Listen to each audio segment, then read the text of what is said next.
What does it look like to design a food forest? Now, this isn't going to be a video about how to design a food forest. That could be a 300-hour long video, but we're going to be talking about the different ways that you can go about designing a food forest, what that looks like, what the different options are. Now, first, the more you know about food forestry, the ecology of it, and food forest design, the easier this will be and the less structure you'll need to do it. Someone who's really good at food forest design can build a small food forest on the fly. So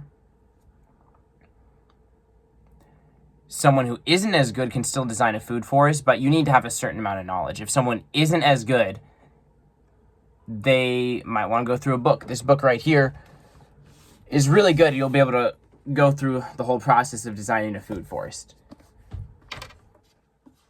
It's going to take a lot of work. It's going to take, you're going to have to spend an incredible amount of time going through each idea in order to design a food forest if you don't know that much. So you need a certain level of knowledge. That's why people have whole businesses where they design food forests for people.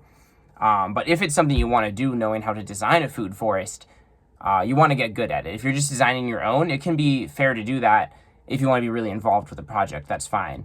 And a book like that will be helpful. Now, you can do it on paper and you can do it with the software. So there's different softwares you can use to design the food forest.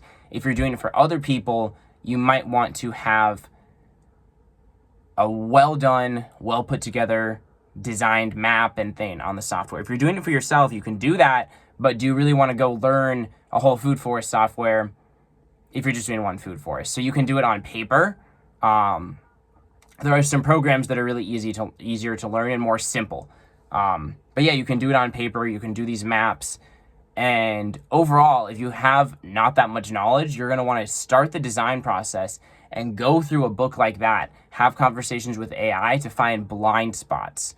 And that's why it can take so long when you don't know very much, because you can build the food forest and have to go through the whole process of like 100 pages because you don't remember everything. You don't have everything written down in a perfect checklist.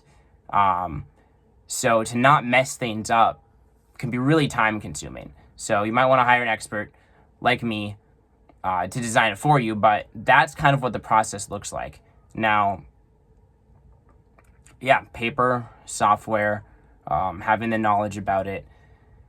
And yeah, you can go and select specific species that you want. You can be a little bit more loose and say, I need a species that does this, and find the individual plant later.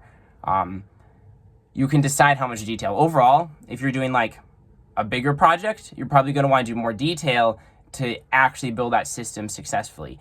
It's going to be a more complex system. A smaller project, it might not really matter if on a really small plot, if there's this flower or that flower in the corner.